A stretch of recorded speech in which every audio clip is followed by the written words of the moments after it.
근데 어제 이 사안만 눈길을 끌었느냐, 이런 일도 있었습니다. 다음 기사 볼까요? 엑스포 판세 분석, 외교 3급 비밀 문서 공개 공방입니다. 어제 외통위에선 이런 일이 있었습니다. 직접 확인해 보시죠. 이 엑스포에서 PPT 한번 띄워주시기 바랍니다. 2차 투표에서 한국이 과반을 득표하여 유치에 성공할 것이라고 보냈습니다. 답변 드리기 전에 저 문서를 어디서 입수하셨습니까? 그 말씀드릴 수 없습니다. 지금 따지시는 겁니까? 아니 3급 비밀 문서를 어떻게 예, 저는 공신력은 확실히 얘기할 수 있습니다. 하시고 그거를 여기서 화면을 띄우시는 건지 저 법적 문제 아무것도 없던 걸 그렇게 걸고 넘어지지 마십시오. 아니요 어떻게 가능한 일인지 진실성 여부를 답하시면 됩니다. 아니요 그거에 앞서서 저 문서를 저- 어떻게 입수 어떻게 제보를 받았습니다. 이것은 2024년 6월 30일로 일반으로 재분류된 겁니다. 기한이 되면은 엑스표를 쳐서 일반 문서로 재분류 조치를 해야 그때부터 일반 문서지. 그래서 그 부분은 총체적으로 중대한 문제라는 사안이라는 인식에는 이제 변함이 없다는 말씀을 드립니다. 서영주 대변인, 네. 어떻게 보셨습니까? 이 국감때 되면요, 의원들이 이제 국정감사에서 주목받을 여러 가지를 하죠. 뭐 오래됐습니다. 뭐 동물들을 가지고 들어오거나, 뭐 인형을 가지고 들어오거나, 뭐 복장도 뭐 독특하게 한복도 있고 태권도복도 있고, 뭐 많은 국감에서 그런 일들이 있어요. 그러니까 뭐 이제 그런 눈에 띄려는 주목받으려는 노력까지는 좋으나 한 번쯤은 좀 이제 그 본 질의가 어떤 이런 법적 부분으로 부딪혀서 좀 그에 가려지는 부분도 검토를 하긴 해야 돼요.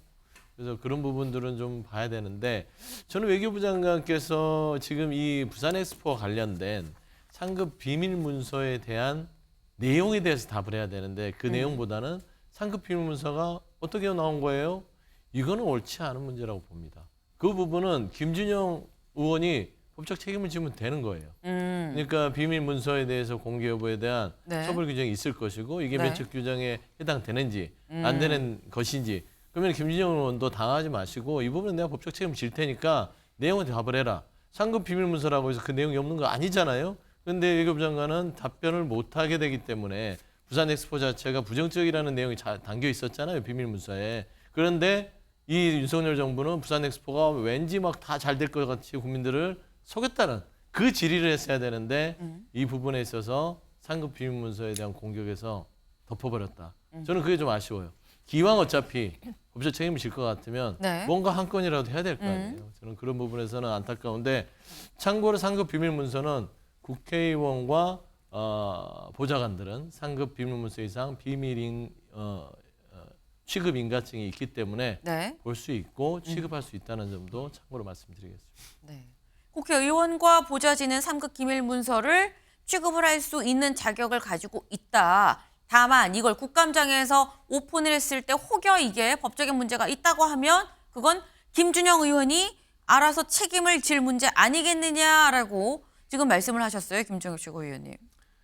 저는 뭐 이번에 지금 보여진 몇몇 일련의 사태들이 네. 이번 국감을 민주당이 어떻게 보고 있는가, 어떻게 활용하려고 하는 것들을 단적으로 보여주고 있다고 생각해요. 조국의 신당. 예를 들면 그 동행명령장 발부를 하면서 네. 무더기로 기자들을 카메라를 끌고 가서 그 앞에서 쇼를 하는 거라든가, 아니면 동행명령장 발부하겠다고 거의 위협을 해서 불러내는 다음에 질문은 그냥 인신모욕으로 대충 끝내버리는 그런 거라든가, 그 다음에 아까 당근 그 마켓에다가 허위로 장관 그 차를 올려서 눈길을 끌려고 한다라든가, 그 다음에 이번에 엑스포 관련해서도 이거 비판할 수 있다고 생각해요. 도대체 외교부가 뭐 하고 있는 거냐, 우리 안보 그 국정원은 뭐 하고 있는 거냐, 왜 이렇게 분석을 못했느냐, 비판할 수 있다라고 생각을 해요. 네. 근데 그것을 저렇게 자료를 3급 비밀로 돼 있는 것들을 띄워놓고, 그다음에 처음에 물어보니까 답을 못 하잖아요. 그래서 나중에 한참 있다가 그냥 제보 받았습니다 이렇게 얘기하는데, 저기 그 김준영 의원은 국립외교안보원장인가 뭐 이거 하신 분 아닙니까?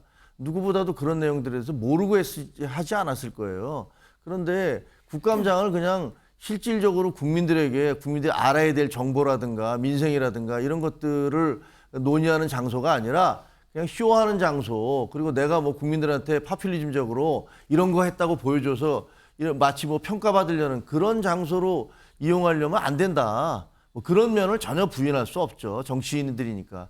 하지만 지금 어제 하루 동안에 벌어졌던 일련의 사태들을 보면 네. 이 뭐랄까 존재의 가벼움. 도대체 왜 국정감사를 그런 식으로 그렇게 쇼장으로만 이용하려고 하느냐라는 비판을 충분히 받을 수 있다고 생각합니다. 네. 사실 기본적으로 국정감사 자체가 야당의 이 무대인 거죠. 여당은 상대적으로 약간 이 방어를 하는 그런 입장이 되곤 합니다. 국정감사가 그런 이 야당의 무대이다 보니까 아무래도 상대적으로 오늘 다루는 내용들이 민주당이 혹은 조국혁신당이 야당이 좀 주어가 되는 사안들이 좀 많았습니다만 사실 이거는 국정감사의 어떤 특성이 좀 있다라는 점을 좀 같이 말씀을 드려요. 근데 사안별로 여당과 야당의 생각이 굉장히 지금 다른 거죠. 네.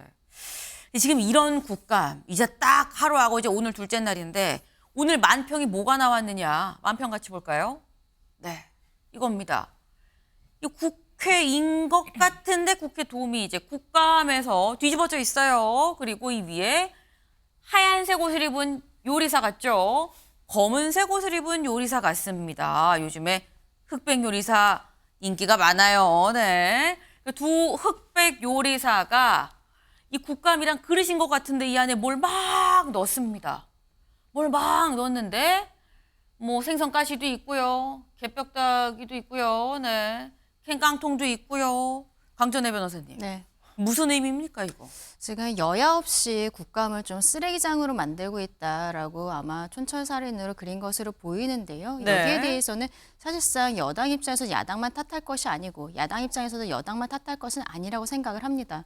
지금 굉장히 국민들이 민생이 어렵잖아요. 그렇기 때문에 뭐 이재명 대표 입장에서는 25만 원 지원법에 대해서도 굉장히 강하게 드라이브를 걸고 이런 상황인데 그러한 모습들, 법안을 처리하는 모습과 지금 국감에서 보여주고 있는 모습들이 과연 일치하고 있는가? 그 부분이 굉장히 의문이죠. 그리고 여당 입장에서도 야당에서 이러한 공세를 한다고 해도 결과적으로는 정책이라든지 민생에 대해서 최종 책임을 져야 되는 것은 여당과 대통령실 아니겠습니까? 지금 그 부분에 있어서 국민들께서 굉장히 힘들어하고 계시는데 국감에서는 김건희와 이재명밖에 보이지 않는 이런 모습에 대해서 국민들께서 지금 하루밖에 오늘이 이틀째잖아요. 3주를 해야 되는데 굉장히 실망스러운 모습 첫날부터 보였다라고 말씀드리고 싶습니다. 네.